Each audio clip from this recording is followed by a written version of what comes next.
1.44 lamang po ang nagkaroon ng reaksyon at karamihan pa po ay super mild at na-resolve kaagad.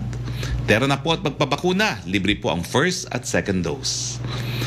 Maging parte ng solusyon, protektahan natin ang ating sarili, ang ating pamilya at ang ating komunidad. Pabakuna na po tayo. Tuloy-tuloy po ang bakunahan ng ating A4 workforce. Nagkaroon po ng symbolic vaccination of seafarers dito sa Maynila kung saan kasama ang inyong lingkod at iba pang miyembro ng gabinete. Ito pong ilan sa mga larawan. Inaasahan po natin na ang bakunahan ng iba pang seafarers sa susunod na linggo. Sa Lunes po, dyan po sa Taguig, sa Venecia, ay babakunahan naman po natin uli ang mga seafarers at ito naman po ay as organized by the Seafarers Unions. COVID-19 updates naman po tayo. Ito po ang ranking ng Pilipinas sa mundo sangayon po sa Johns Hopkins. Number 24 po ang Pilipinas pagdating sa total cases. Number 24 din po tayo pagdating sa active cases. Number 131 po tayo sa cases per 100,000 population. At number 92 tayo sa case fatality rate na 1.7%. Meron tayong 5,414 na mga bagong kaso ayon sa June 16, 2021 datos ng DOH. Nananatiling mataas ang ating recovery rate. Ito ay nasa 94.1%. Kaya saludo kami sa magagaling, masisipag at dedicated na medical frontliners dahil patuloy ang pagtaas ng mga gumagaling. Nasa 1,253,541 na po ang bilang ng mga nakarecover. Samantala, malungkot naming binabalita na nasa 23,121 na po ang binibuwian dahil sa coronavirus. Nakikiramay po kami muli. Nasa 1.73 ang ating fatality rate. Kamustahin naman po natin ang kalagayan ng ating mga ospital. Umpisahan po natin dito sa Metro Manila. 45% utilized lang po ang ating mga ICU beds. 37% lang pong utilized na isolation beds, 32% lang po ang utilized na ward beds, at 33% lang po ang mga ventilators na na-utilize. Sa buong Pilipinas po, ang ICU beds natin ay 58% utilized, ang ating isolation beds ay 47% utilized, ang ating ward beds ay 47% utilized, at ating ventilators ay 37% utilized. Now, makakasama po natin ngayon tanghali si Dr. Reverend Father Nicator Austriaco at siya po isang professor of biological sciences sa UST. Si Father Austriaco po is the lead investigator for the UST COVAX Vaccine Awareness Team promoting the use of COVID-19 vaccines. Pero bago ko po ibigay kay Father Austriaco, mga paglilinaw lang po, no? Nalathala po ngayon sa ilang pahayagan sa Cebu tungkol yung sinabi ko na idea po ni Governor Gwen Garcia yung pagdadivert ng flights. Ilalagay ko lang po sa tamang konteksto. Yung mga panahon pong yun na pinag-uusapan nga kung dapat ipagpatuloy ang protocol ng Cebu, ang nasabi lang naman po ni Governor ay dahil iba nga po ang protocol sa Cebu at if the IATF does not agree with the Cebu protocols, siguro po nila po hindi kontrolado ng Cebu ang protocols na ina-apply dito sa Manila. So yun lang po yung tamang konteksto. Okay, Dr. Reverend Father Nicanor Austriaco, alam ko po nakabahagi rin kayo ng isang team na nag-develop, no, ng isang oral vaccine, no? So please tell us all about this because we are proud that the Filipino was part of this team that developed this oral vaccine. Sir, the floor is yours. So thank you so much, Secretary Harry, for the invitation to speak today. I would like to focus, I've shared my screen, so there are two things I would like to focus in on today. First of all, just a comment. I would like to comment on understanding the current pandemic in the country so that we will understand what is actually happening here. And then I would like to reinforce the NCR+8 exit strategy from the COVID-19 pandemic. So if you want to understand the pandemic in the Philippines, this is the good place to begin. This is the pandemic curve for our country. You can see that the vertical axis is the number of cases and the horizontal axis is the date. And you can see here, this is the first large surge in July and August. And of course, you see here the second peak, which happened just a few months ago. Now notice that in the first surge, you had two peaks, a larger peak for the NCR and a second peak for the provinces, and you are seeing that again today. So when a lot of people ask me what is happening in Bicol today, what is happening in Zamboanga, I look at this particular picture because what is happening is that the variants are spreading around the country like ink in a glass of water. So the variants always enter the country in the NCR and then they spread. So if there is an ECQ in the NCR plus bubble, the variants cannot spread. And when the ECQ is lifted, they begin to spread around the provinces. So this is what you see here. 3 times this has happened. The Wuhan variant last year, the provinces followed the NCR. The B1 variant, the provinces followed the NCR. And again, what you're seeing is now this time, the UK and Indian variant are following the NCR. So what is this? What is our challenge? We must protect the Filipino people from new variants of COVID-19, especially the Indian variant, because the Indian variant is 50% more transmissible than the current variant we have today, the UK variant. And this is why I would like to support the science for enforcing a strict 10-day hotel quarantine for international travelers in the NCR and Cebu. Why? Because the science shows that this quarantine is 99.7% effective at preventing variants from entering a country. Now, there are stricter quarantines in other countries. In Thailand, 14 days in a hotel. United Kingdom, New Zealand, Australia, 14 days in a hotel. Hong Kong, 21 days in a hotel or in your home, but with daily checks from the government. Why? Because this is 100% effective. So I know that there is a debate in our country about shortening the quarantine. There is no scientific evidence that a 7-day quarantine would protect us enough from the Indian variant. And if it enters Cebu, it will enter the entire country, and it will be catastrophic because we will get another surge, and it would destroy Christmas this year. So my point is, let us not follow India. Let us not allow the Indian variant to enter the Philippines. Let us follow the science. So instead of shortening the 10-day quarantine, we should seek ways to verify the vaccine status for returning Filipinos. Now, I know how incredibly burdensome and expensive the 10-day quarantine is. I returned to the Philippines from the United States in May, and I had to stay in a hotel for 10 days. It's very expensive, it is difficult, but it is a sacrifice for the Philippines because we must protect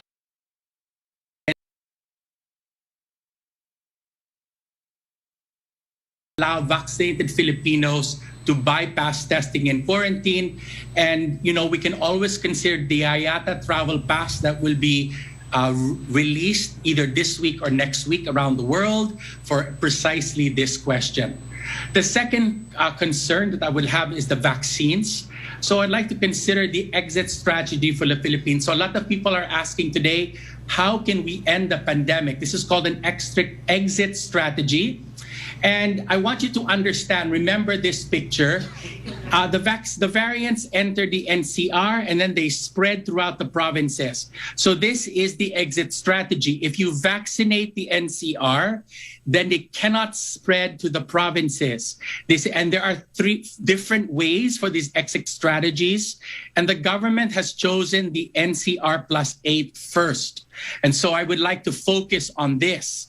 So what percentage of a population needs to be vaccinated? You have to understand how vaccines work. So this is a wonderful image. On the upper left hand, you have 0%. So the red dots are people with COVID-19, and the blue dots are people who have not been vaccinated. And you can see with no vaccination, the number of red dots increases quickly because they can easily find blue dots. Now notice what happens as the number of yellow dots increases, and the yellow dots is the vaccinated people. When you get to 75%, the red dots cannot spread because they cannot find blue dots because they're surrounded by yellow dots. This is called herd immunity. And so this is a picture of a herd of elephants. So when a lion attacks a herd of elephants, the elephants will form a circle around the young and old elephants to protect the baby elephants and the old elephants from the lion. The same thing is happening with population immunity. When we get vaccinated, we don't just protect ourselves and protect our families, we protect the nation as well. So what is our target? There are two levels of targets. One is called containment, 40% to 50%, and the attack rate will drop below 1 in 100,000. And herd immunity against COVID-19, 70 to 80%. The attack rate, which is the number of cases per day, relative to the population, will be near zero. So what does containment do? It protects against future surges. It allows us to open the economy. It allows us to have no masks when people are vaccinated. Outbreaks will still occur, but the virus. Herd immunity, the reason why we target herd immunity is because when you reach herd immunity, the virus starves. The virus dies. We will return to old normal, and even the unvaccinated are protected against the virus. It will end the pandemic. Now, one of the key ideas I need to stress is that we have to build herd immunity at every level. We have every family must become herd immune, every office, every business, every barangay, every LGU has to attain herd immunity. It is not just the herd immunity of the country, but the herd immunity is built from the bottom up. 70% at every level will build herd immunity in our country, which is why we should incentivize building herd immunity. Families and households should be vaccinated first. So all the members in a family should be vaccinated to reach herd immunity. Seniors should be allowed to go out once they're fully vaccinated, as long as they have masks. And indoor dining should be allowed for fully vaccinated persons and their families. Remember, we must make vaccination special to encourage vaccine envy. So businesses, when they achieve herd immunity, they should be rewarded. Barangays also, when they achieve herd immunity. The entire country must be trying to get herd immunity at the low level, building up. Now, can it be done? Yes, it can. So New York and California, the two largest states that were affected by COVID, as of 2 days ago, they have no more masks, no more social distancing. Disneyland is open because they were able to reach containment.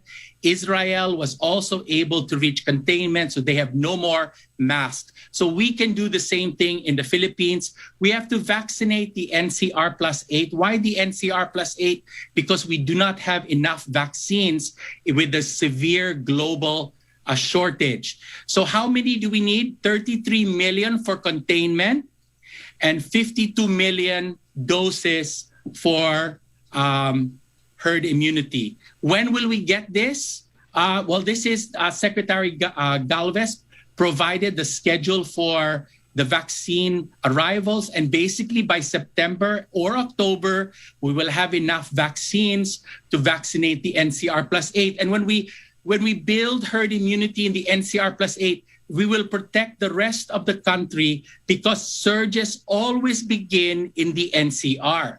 So how long will it take? We calculated if 250,000 per day, we will get to containment in October, and herd immunity in November. And this is a realistic and attainable goal for all of us.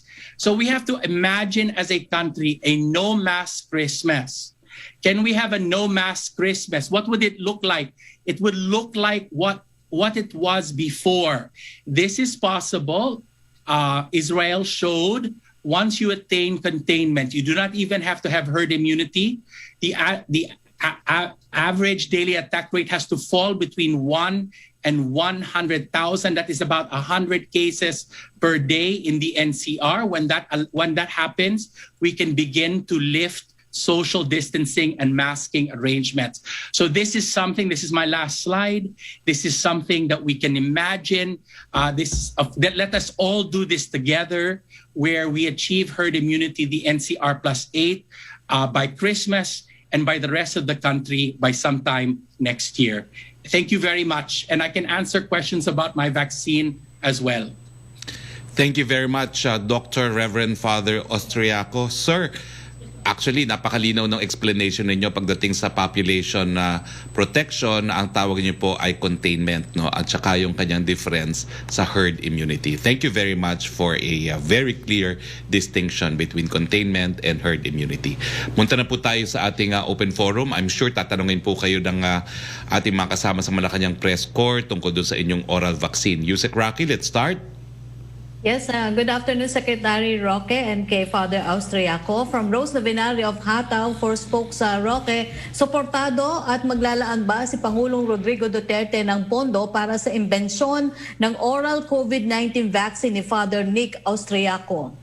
Well, I'm sure kung mare-recognize po talaga na epektibo at ligtas itong ating vaccine na dinevelop nila Father Austriaco, meron pong ibibigay talagang prize ang ating presidente dahil meron naman po siyang pinangako na prize para dun sa mga makakaroon ng imbensyon na makakatulong sa laban natin sa COVID-19. Pero sa ngayon po, ang matutulong ng gobyerno, ang DOST po, Father Austriaco, I'm sure you know already, can fund a clinical trial for the oral vaccine that you have. No? We can even fund it using government money, and the clinical studies will be conducted by leading universities, no? Opo. Second question po niya para kay Father Austriaco, batay daw po sa mga naunang pahayag ninyo, aabot lamang sa 35 pesos ang halaga ng iyong yeast-based oral. Nawala ang audio mo. Thank you for that question. Go ahead, please. First of all, I would like to thank Secretary Roque for his support. We have built the vaccine delivery system. I built it with my students in the United States. It took us 3 months. We are now assembling a scientific team here at UST to undertake the animal studies that we will need in order to apply for clinical trial permissions from the national government of the Philippines. So at this animal take several months, and then of course it will take several months for clinical trials. So the earliest, probably it will be second generation vaccine the middle of next year. But we do hope that it will be successful. Only God knows at this time. And my goal is this vaccine is for the poor of the Philippines. So we would like to make it as cheap as possible. I have a vow of poverty myself. I do not have a salary. So I'm doing this, as my students will say, for God, for the Philippines, and for UST. Thank you. Her second question for you, Father Austriaco, kung sakali daw kailangan bang iparehistro sa Amerika dahil grupo ninyo sa US ang nagsagawa ng pagsasaliksik at US National Institute of Health funded laboratory ang ginamit para mabuo ang inyong bakuna? Thank you for that question. In anticipation of doing that, our research here in the Philippines, we did not use any NIH funding for the development of this vaccine in the United States. So we use private funds, and right now I'm in conversations with UST to begin the process of patenting the oral vaccine here in the Philippines. Thank you, Father Austriaco. Thank you, Secretary Roque. Yes, punta naman tayo kay Mela Lesmoras, please. Hi, good afternoon, Secretary Roque at kaya Father Austriaco. Sir, unang question ko lang, just a quick follow-up kasi maganda yung panghuling statement ni Father Austriaco. May I ask lang po sa Malacanang, for you, Secretary Roque, naniniwala po ba ang palasyo na kaya nating ma-achieve yung no mask Christmas? At kay Father Austriaco, just a quick follow-up. At this point, ano po yung mga nakikita nating exit strategies nga? Ano yung mga kailangan pa natin gawin para talagang ma-achieve itong naging presentation nga natin sa dulo? Kaya po yan, no? Kaya nga po we are aiming for population protection or yung containment na sinasabi ni Father Austriaco, kasi alam na natin na sa mga bansang nakamit na nila yung containment, hindi na sila nagmamaskara, at least sa outdoors, no? Gaya po ng Israel at ilang lugar sa Amerika. So that is what we're aiming for, no? Tama po si Father Austriaco, a maskless Christmas. And let me just add, Harry, Secretary Roque is absolutely correct. I follow the numbers of vaccinations in the NCR and the NCR plus 8. We have the capacity as long as we have the supply. And I am hopeful that the supply is arriving based upon the schedule that Secretary Galvez has published. And it's very clear around the world that more vaccines are being released now that the United States and many of the countries in the West are completing their vaccine program. So I'm incredibly hopeful that we will have, if possible, a no-mask Christmas, as Secretary Roque pointed out, at least outside, if not inside, amongst vaccinated people. Opo. And Secretary Roque, bukod naman sa face mask, isa sa mga mainit na issue ngayon yung sa face shield naman. Can you just clarify once and for all yung isang tweet po ni SP Soto na sinabi niya last night, the President agreed that face shield should only be used in hospitals. Ano po ba ang naging pahayag ni Pangulong Duterte ukol dito? Kayo na po ang mismong magsabi sa publiko. Hindi ko po sinagot ito kanina doon sa Seaman's vaccination dahil alam ko magagalit ang Malacanang press corps if I did. But I can only confirm what Senate President Tito Soto and what Senator Joel Villanueva said earlier, that the President did say that the wearing of face shields should only be in hospitals. Pero coming from this statement po, Secretary Roque, paano na po yung, magkakaroon po ba ng bagong polisiya yung IATF? Magkakaroon po ba tayo ng updated guidelines on this? Well, alam nyo, ang IATF is recommendatory to the President, no? And when the President has decided, then that's the policy. This is without prejudice to IATF appealing, possibly, no? Alam nyo kasi, ang position naman ng DOA, isuot pa yung face shield, no? At ito po yung lalong-lalo na kapag nasa indoors na maraming tao. So I think the possible move of IATF now is to appeal what the President said and what was repeated to the public by the Senate President and Senator Villanueva. Opo. And for my final question, Secretary Roque, mula lang po, isabay ko na rin, sir, mula kay Karen Villanda of TTV. Since yun nga, nabanggit nyo na rin po, ano po yung stand ng Malacanang regarding nga dito sa sinasabi nating public places sa pagsusuot ng face shield? Considered daw po ba yung public transport terminal? Pwede po bang hindi magsuot ng face shield kung open naman yung sasakyan at hindi naman aircon? Ulitin ko po, no? Mukhang the President mentioned a new policy.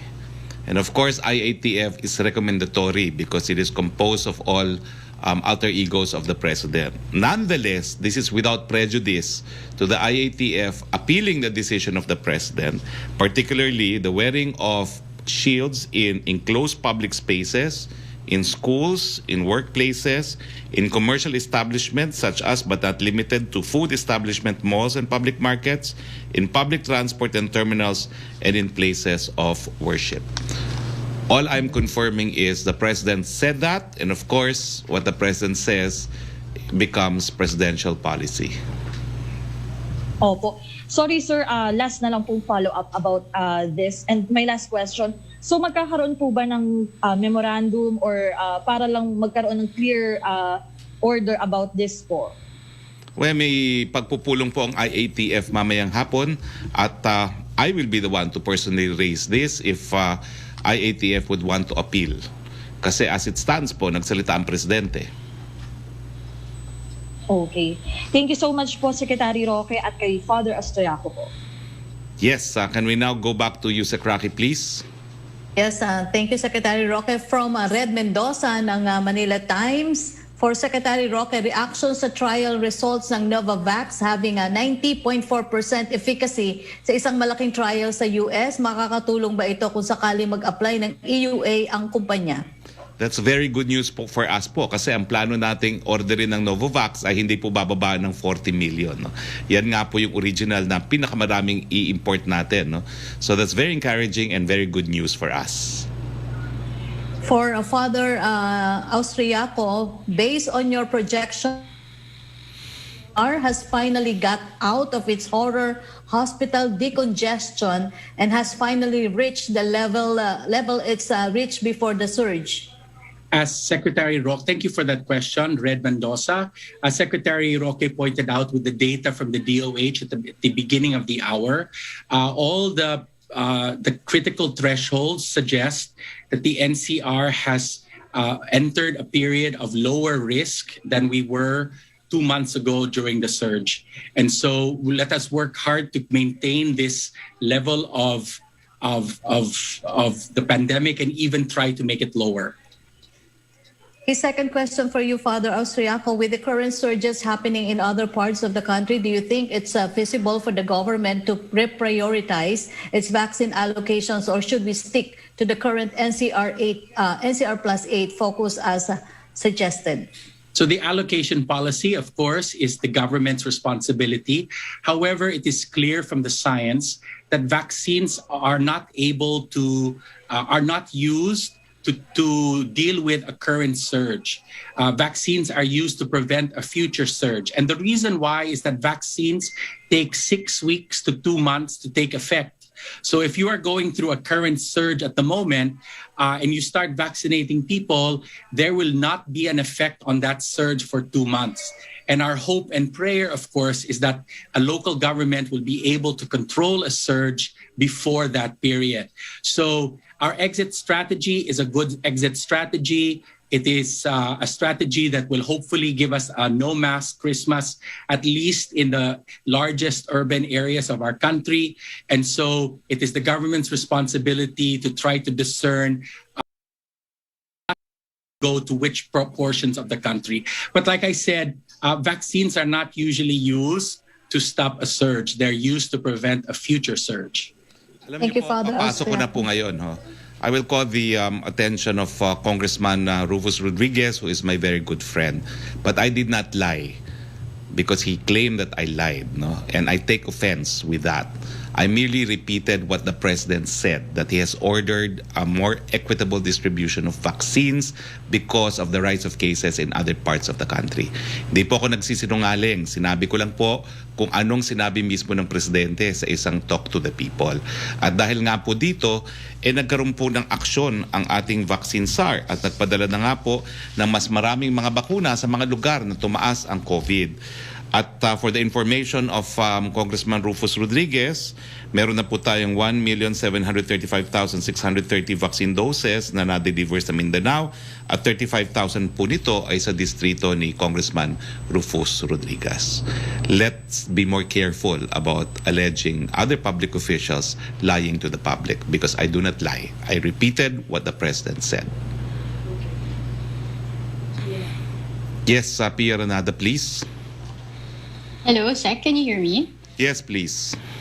Okay. Sir, my first few questions are just about the ICC developments. Sir, could we just ask, how did President Duterte hear about the request of the Chief Prosecutor, and what was President Duterte's reaction to it? I sent a copy of the press release made by the prosecutor's office, and a day later, I sent a copy of the 52-page opinion of the prosecutor. And immediately, his reaction was, ba't ganito ito? Bakit puro Rappler, ABS-CBN at ang sinasite ng prosecutor, no? Kaya nga po, after we saw the 52-page decision, knowing that they were citing Rappler and ABS-CBN and Inquirer, medyo napayapa na po kami because in law, all these newspaper accounts are mere hearsay. Did the President issue any directives, given nga that the prosecutor accused the government of failing to crack down or at least prosecute a majority of the drug-related killings? Like, meron na po ba siyang deadline, for example, for the DOJ panel to finish its review and file cases? You know, he shrugged off the the opinion after checking the sources, media sources. Kasi all lawyers know that will not stand in court. And since you need the judicial authorization to proceed to an investigation, lawyers know that you cannot start any proceedings on the basis of hearsay evidence, no? So we're confident. Even if magpatuloy pa yan sa investigasyon, ang sinasabi ko nga, kung puro galing naman sa media ang gagamiting sources at galing sa mga makaliwang grupo, hindi po yan tatayo kasi meron din pong stage sa ICC na tinatawag confirmation of charges. Isa po yan sa pagkakaiba ng ICC sa domestic courts. Bago po isang pa sa korte yan, kinakailangan i-confirm din ng pre-trial chamber, no? Pero kung ganun lang pong ebidensya, talagang yung aking emotional outburst in my PNP press briefing was uncalled for, no? But at the time I had that press briefing, hindi ko pa po nakikita yung 52-page opinion.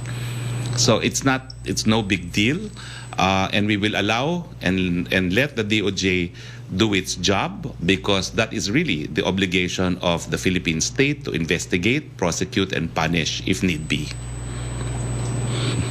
So, sir, it's no big deal. He shrugged it off. Doesn't this only bolster the accusations of critics that for the president, he's not really serious in running after justice for the drug-related war victims? That's really a wrong conclusion because I just said the DOJ and an interagency body created by AO35 are now investigating, have been investigating, no? And will file charges and punish those who are guilty of murder. And the president has also repeated na suportado niyang pulis kung legal ang ginagawa, pero kung labag sa batas, hindi po niya susunod. And then, sir, just for you naman, sir, specifically, si Romel Bagares tweeted that you were nominated to the International Law Commission.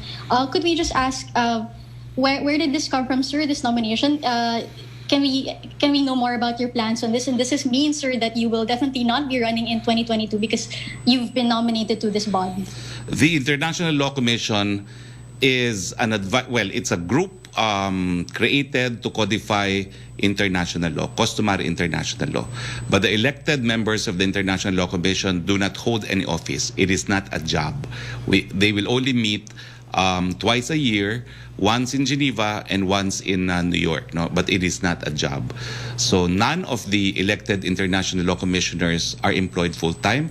There is no salary. It is a voluntary undertaking of recognized experts in international law.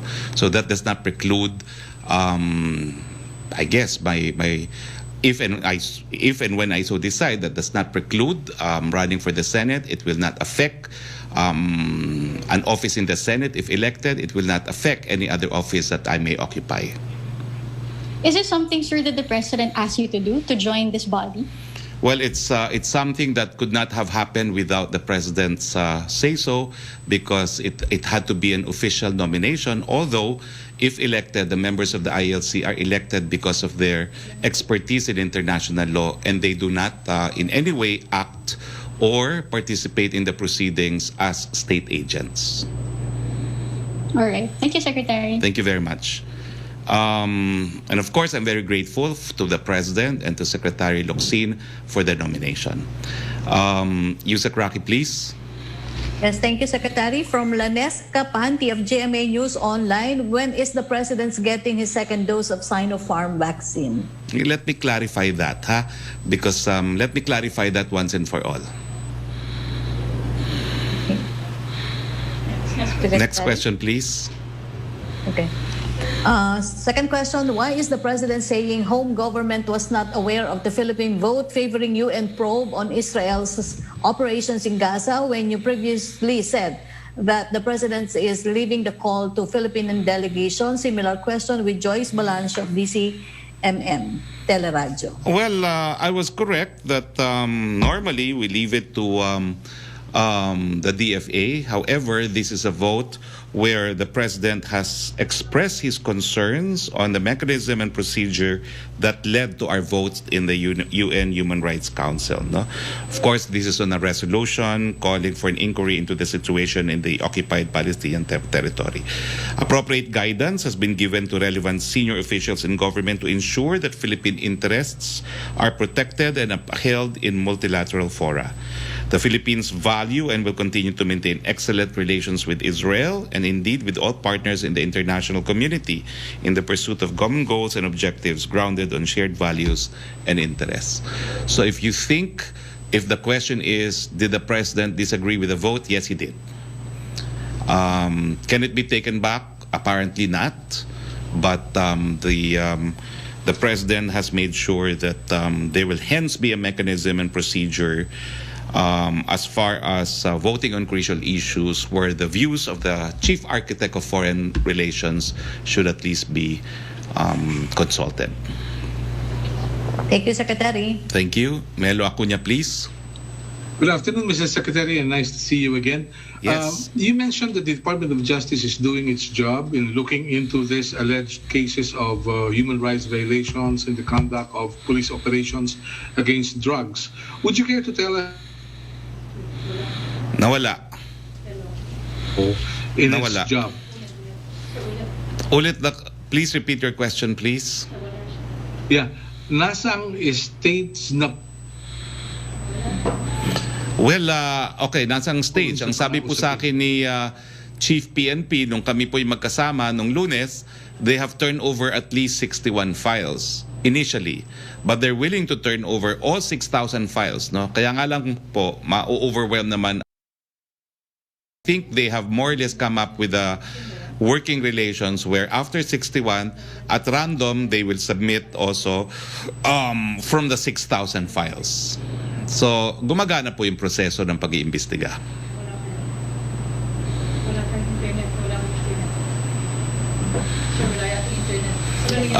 Nawala ang ating Melo Acuña. Yusek Roque, andyan ka ba? Yusek Roque. Nako, nasa Zoom din siya. Okay, we have internet problems. Siguro po I'll go to some of the questions, no? Nandiyan ba si Maricel Halili? Wala. Nako, failure. Sandali po okay. Question from Maricel Halili. Can you clarify the policy on wearing face shields? Who are exempted? Sabi ni Yusek Vega, pwedeng tanggalin ng face shield kung nasa labas o kung naglalakad lang. Is this already a resolution? Gaya po ng sinabi ko, nagsalita po ang Presidente kagabi and I confirmed what Senate President Tito Soto and Senator Joel Villanueva said. Ang sabi ng Presidente, the wearing of face shields should only be in hospitals. But as I said, pwedeng umapila po ang IATF sa decision na yan. Next question po ay President Duterte said he will support Kong Romualdez if he runs for VP. Mayor Sara said she is not in favor of Duterte tandem. Does this mean that the idea of President Duterte to run for Vice Presidency is already out of the picture? If President Duterte will support Romualdez, who will he support for presidency? At this point, siguro po ifa-flash ko yung actual text ng sinabi ng ating Pangulo, no? I will quote what he said, no? There are a lot of people pushing me to run for Vice President. Vice President, wala yan eh. It's just flower there until the other wilt. Then, President continued, marami pang iba na hindi ko nagawa. I promise about 4 things. Corruption, I'm doing it. I'm firing people left and right sa gobyerno. Then, I promise criminality. I think that medyo bumababa na ang crimes against the people. Ang isa pa yung droga. The other, itong to pursue other infrastructure projects. Iyon ang naiwan ko na, hindi ko magawa at hindi ko na kontrolado. So, the question is, does this mean that the idea of President Duterte to run for president is already out of the picture? Well, on the basis of his actual words, I guess you can conclude either way. You can conclude that he is still thinking, considering running for vice president because of the unfinished task. But at the same time, you can conclude that he has decided against it because he said, Vice President, wala yan eh. It's just a flower there until the other will. So, textual analysis, you can make your own conclusions. Either way, there is textual basis. Okay, going back to Melo Acuña, please. Yes, Secretary, pasensya na po kayo. Namatay yung PLDT ko, hindi pa naayos eh. But anyway, nabanggit po ng Pangulo ng Association of Local Government Units Social Workers na si Annie Arlan sa forum namin kahapon na napunan nila na tumataas ang bilang ng violence against women at incestuous rapes mula po nang nagkaroon ng COVID-19. Would there be concrete efforts from the government to put a stop to this practice as noticed by local government social workers? Well, there are existing laws against violence against women. There's VAUSI, and of course, there's always been a statute against rape, no? Including incestuous rape, no? So it's a matter of law enforcement. Siguro po, kung totoong tumataas ang mga numero niyan, paiintingin po natin yung mga women's desk para magkaroon po ng kumpiyansa yung mga biktima na maghain ng kanilang mga complaint. Kasi kung hindi po talaga sila maghahain, hindi mapaparusahan yung mga lumalabag sa ating batas, no? At bukod pa po rito ay perhaps we'll call the attention of the DSWD as well as National Commission on Women, dahil talagang alam naman natin itong pandemyang ito because people were stuck in their homes, no? That's probably one reason why violence against women increased, no? It should not have been the case. Let me be clear on that. Hindi po dapat naging dahilan yan, pero dahil may mga batas po tayo na dapat ipatupad, kinakailangan ng concerted effort po na ipatupad po ang mga batas laban sa violence against women and against incestuous rapes. Yeah, thank you. For Father Nick Austriaco, if you will, Secretary. Go ahead, may please. tanong lang po ako.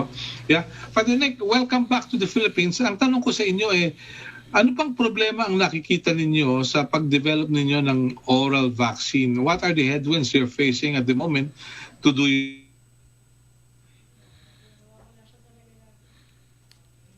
Kinakailangan po talaga tawagan natin ang PLDT para to make sure na hindi kayo mawawala. Melo Acuña. Pero I think, Father, nakuha nyo naman yung question ni Melo? Okay si Father. Wala din si Father. Nawala na rin si Father. Okay, puntan muna tayo sa next question. Nandiyan ka ba, Yusek Roque? Okay na, sir. Okay na. We have challenges with equipment, but overall, our hope is that we will be able to surmount these challenges in the next month or so. I see. Thank you very much and keep us posted. All the best. Yeah, thank you, Secretary. Good afternoon. Good afternoon. Siguro talaga dapat lahat ng Malacanang press corps magpa-vaksina, no? Nang tayo hindi na napuputol sa ating online press briefing. Back to you, Sec Roque, please. Yes, thank you, Secretary Roque. From Maricel Halili of TV5, can you clarify the policy on wearing of face shields who are Natanong ko na po exempted? yan. Sabi daw po ni Yusek Vega, pwedeng tanggalin ng face shield kung nasa labas or kung naglalakad lang. Is this already a resolution? Pero basahin ko na lang din. Yusek Roque, nabasa ko na po yung tanong ni Maricel Halili.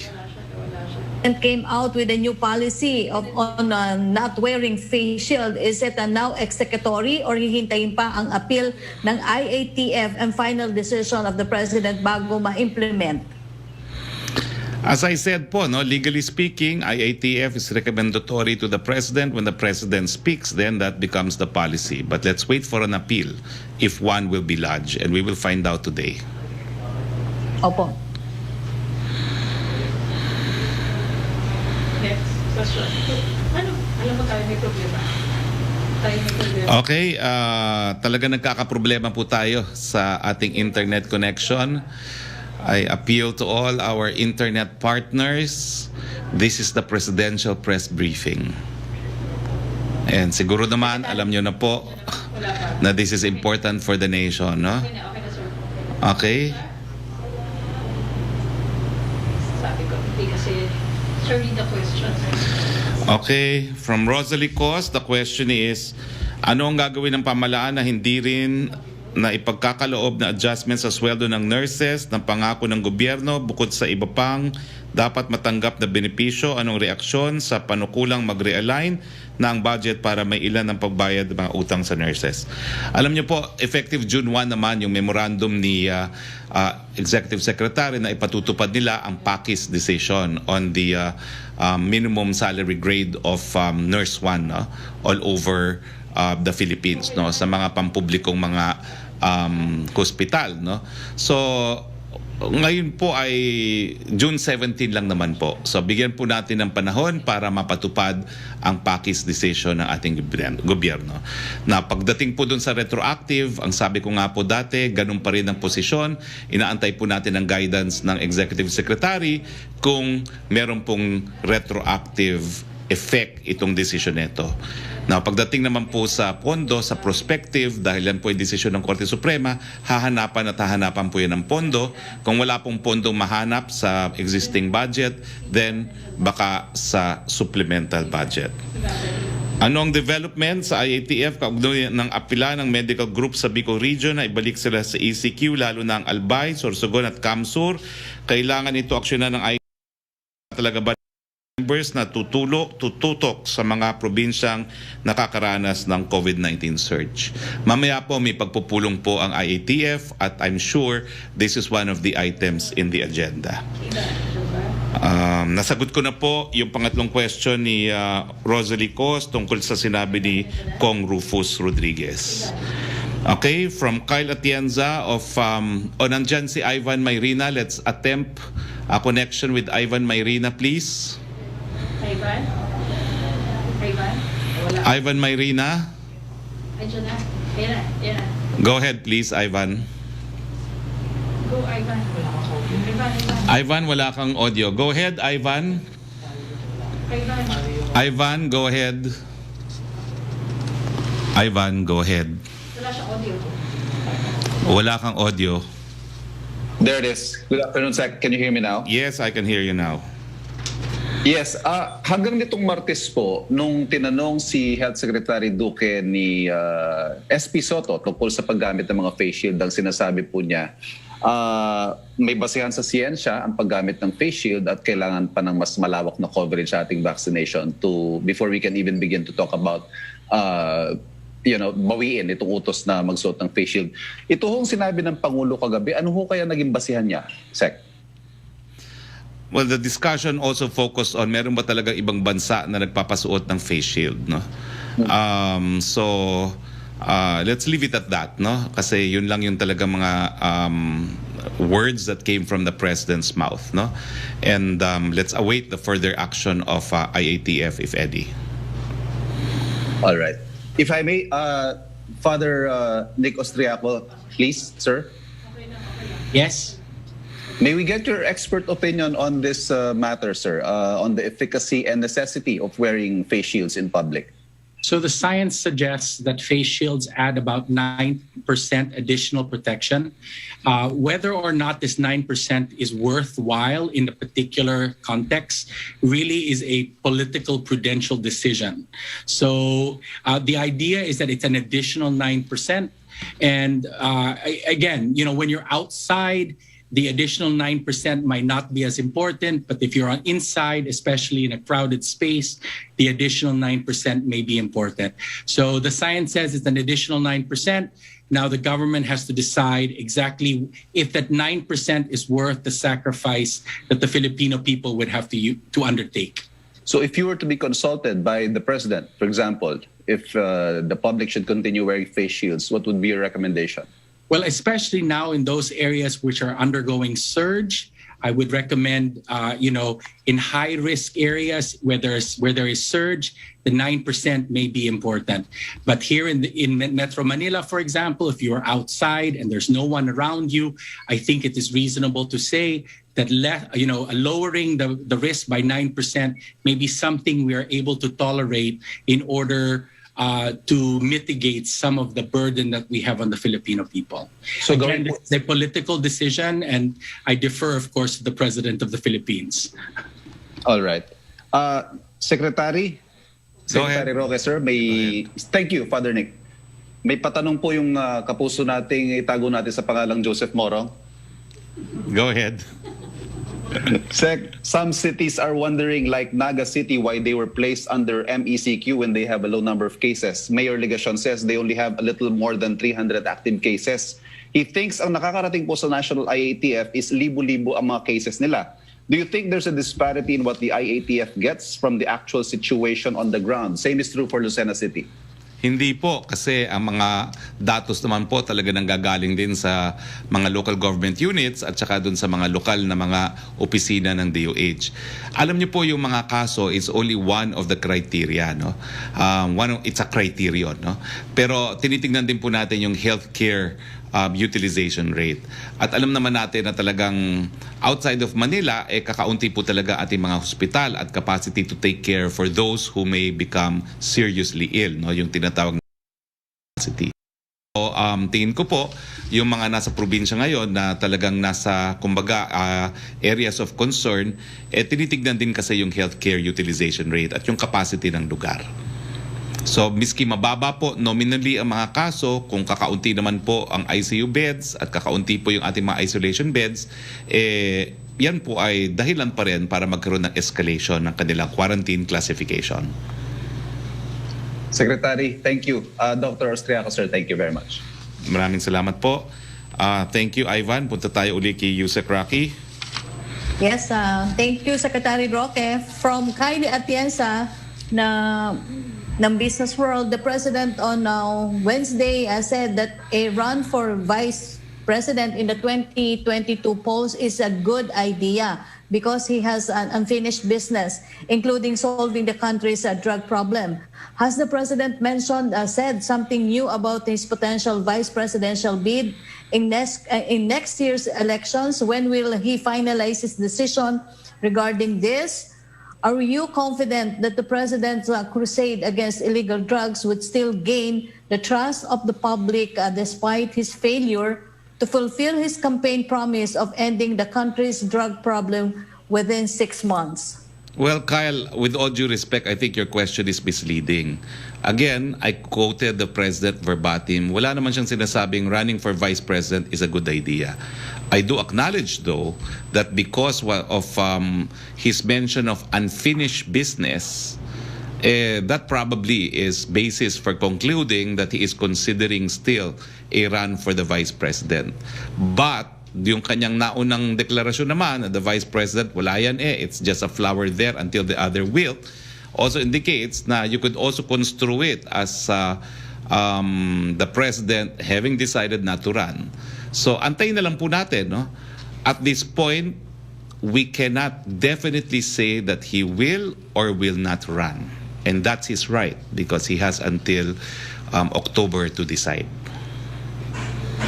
Second question, has the President signed into law the bill extending the estate tax amnesty program's June 14 deadline? Hindi pa po, no? And it's not, it's only because we only got the transmittal from Congress this week. Pero wag po kayo maalala, kapag yan naman po ay napirmahan, then the deadline will still be extended, even if the original deadline had already expired. Opo. Tanong mula kay Henry Uri ng DCRH sa ibang pakisama, yung lifting daw po ng ban ng moratorium on mining, kasama din ang lifting ng ban para sa open pit mining? Okay.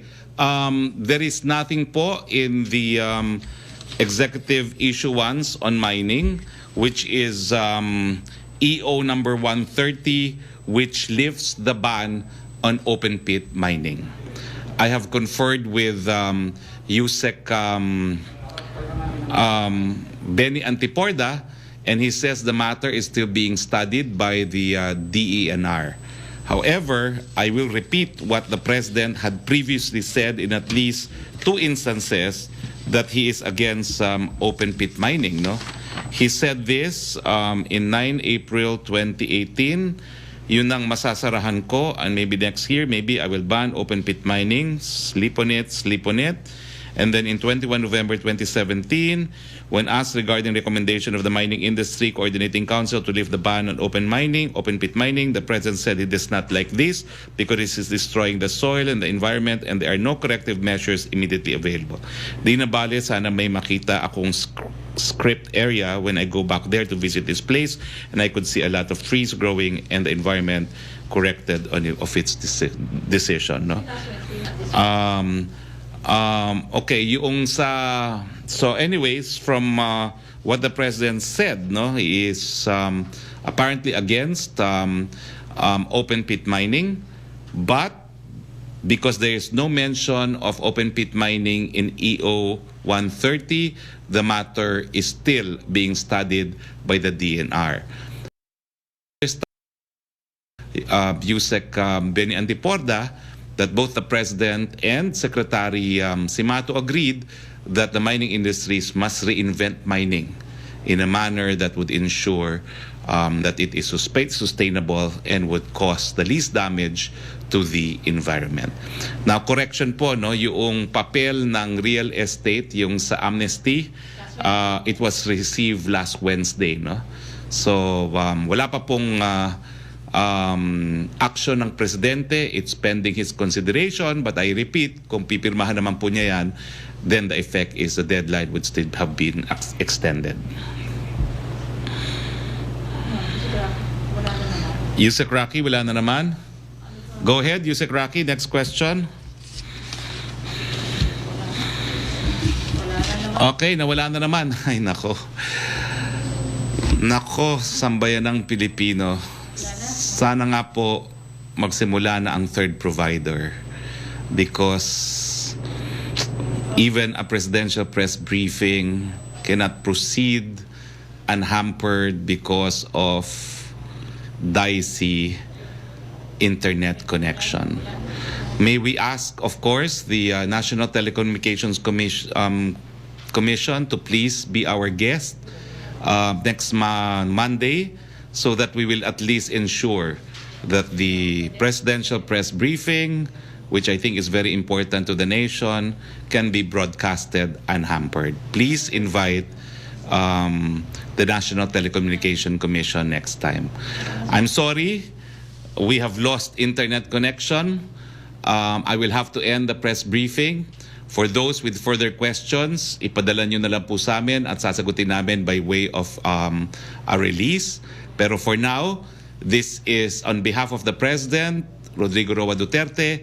Ito po ang inyong spokes, Harry Roque, nagsasabi, hindi lang natin matatalo ang COVID-19 sa pamamagitan ng pagbabakuna, sisiguraduhin din yung Presidente na mas magiging mabuti ang internet service ng lahat bago siya bumaba ng kanyang termino.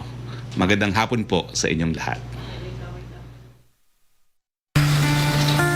Matinding kalaban ng COVID. Ayokong makahawa. At mahawa. Pero kailangan ko na magtrabaho. Kaya di ako magiging pabaya. Di matigas ang aking ulo. Iingatan ko ang aking sarili. Para maingatan ang pamilya ko. Ito ang ambag ko. Ako. Ikaw. Lahat tayo.